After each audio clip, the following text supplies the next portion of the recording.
Democratic వేలో న్యాయబద్ధంగా పనిచేయండి.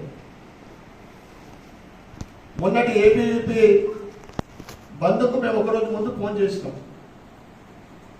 ఏబీపీ కార్యకర్తలు ఎక్కడ కూడా హింసకు పాల్పడలేదు.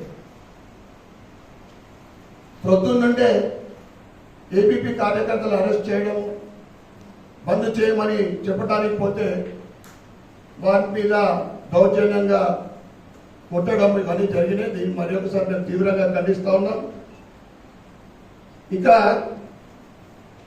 రేవంత్ రెడ్డి గారి దగ్గర హోంశాఖ కూడా ఆయన దగ్గర ఉంది.